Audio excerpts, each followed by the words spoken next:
नर्मदे हर। नर्मदे हर। आप विलास बिशन जी बालाघाट से हैं, माँ नर्मदा जी की संपूर्ण पैदल परिक्रमा पर हैं। महाराज जी, आपकी परिक्रमा कहाँ से शुरू हुई? मेरी परिक्रमा मैंने अमरकंटक से शुरू करी थी। अभी आप बड़वानी के आगे बोरखेड़ी की तरफ पहुँचने वाले हैं। यहाँ तक का आपका अनुभव बताइए महाराज जी। लगभग मुझे 61 दिन आज चल रहा है और बहुत अच्छा अनुभव रहा है। यहाँ पे प्राकृतिक रूप से काफ़ी सुंदर क्षेत्र है ये। माँ नर्मदा के किनारे सुंदर सुंदर आश्रम बने हुए हैं और उससे भी सुंदर है यहाँ के लोग जो अभी जिनसे हमारा साक्षात्कार चल रहा है। खास बात यह है कि अभी खाने से पहले हमारे हाथ में दोनों हाथ भरे, एक हाथ तो छोड़े दोनों हाथ भरे। और सुबह सुबह इससे पहले हम एक आश्रम में रुके थे पीछे, वो भवती नामक स्थान पे। तो वहाँ पर हम निकलने ही वाले थे कि इनकी गाड़ी आ जाती है और गर्मा गर्म खिचड़ी उसमें रहती है। मैंने बोला इतने सुबह कैसे आ गए आप? तो बोलते हैं कि हम तो 5 बजे से ही उठ जाते हैं। मतलब सेवा के लिए 5 बजे उठ जाना, ये एक अलग मतलब ये दिखता है, आप चेहरे पे आप देख सकते हैं इनकी प्रसन्नता। इसके लिए मतलब आपको कोई योग करने की जरूरत नहीं है या फिर लाफ्टर योगा ये सब। आपने तो सेवा के बारे में बोला, आपका अनुभव कैसा रहा परिक्रमा में, ये भी थोड़ा सा बताइए ना महाराज जी। चलो अच्छा ही चालू है जी। मेरा व्यक्तिगत अनुभव तो मैं एक एडवेंचर के रूप में निकला था यहाँ पे कि कैसे करते हैं इतनी लंबी परिक्रमा है 3500 किलोमीटर। मतलब मैं कुछ फॉलो करता था वर्ल्ड में, कुछ जैसे नील नदी को पार करने वाले, अमेजन नदी को पार करने वाले। तो इंडिया में देखा है नर्मदा को तो बहुत सालों से पार करते आ रहे हैं।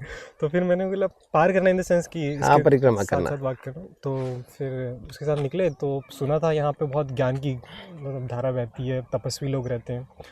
तो अच्छा अनुभव तो यही है कि कई ऐसे साधु सन्यासी मिले कि उनके पास बैठने की इच्छा भी होती है और ज्ञान की धारा तो अभी वो निरंतर प्रयास जारी है मेरा।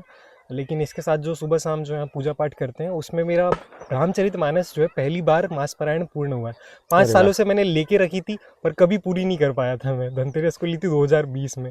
इस बार माँ नर्मदा परिक्रमा में क्या हुआ कि प्रातः पूजा के साथ साथ मैं एक अध्याय पढ़ते जाता था, मतलब एक विश्राम। तो 30 विश्राम अभी 2 दिन पहले ही पूर्ण हुए थे। बहुत बढ़िया। तो ये बहुत बढ़िया अनुभव रहा। और इसके साथ साथ अभी कठोपनिषद का पठन चल रहा है, भगवद गीता फिर से एक बार पढ़ के हुई शाम को।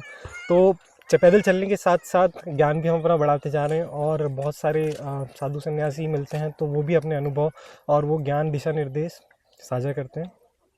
और एक अकेले चलते रहो तो स्वानुभूति भी कुछ होते रहती है कि जीवन क्या है, कैसा है। मतलब अभी हाल ही में 22 दिसंबर सबसे बड़ी रात हमने बिताई, उसके बाद भी सुबह निकलती है। तो मतलब अगर इसको दार्शनिक रूप से देखा जाए तो बात करते रहेंगे। और एक और बात अगर समाप्त करना है तो मैं एक बोलिए ना, आप है समय पर्याप्त समय पर बताइए। समाप्त करना है तो फिर एक बोल सकते हैं कि अविगत गति कछु समझ ना आवे, जो गूंगे मीठे फल को रस अंतर्गति भावे, परम स्वाद सभी सुनिरंतर अमित तो सुख जावे। तो जैसे गूंगे मीठे फल का रस है वो ले लेता, उसके बाद बोलने का ट्राई करेगा तो गाय मैं करेगा, वो समझ नहीं आएगा।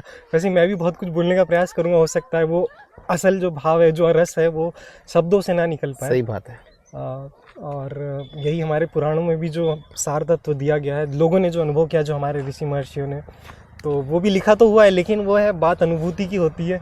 तो इसीलिए शायद ये अनुभूति के लिए ही लोग पैदल चलते हैं, वरना वर्तमान में तो मीन्स ऑफ ट्रांसपोर्टेशन इतने सारे हो गए।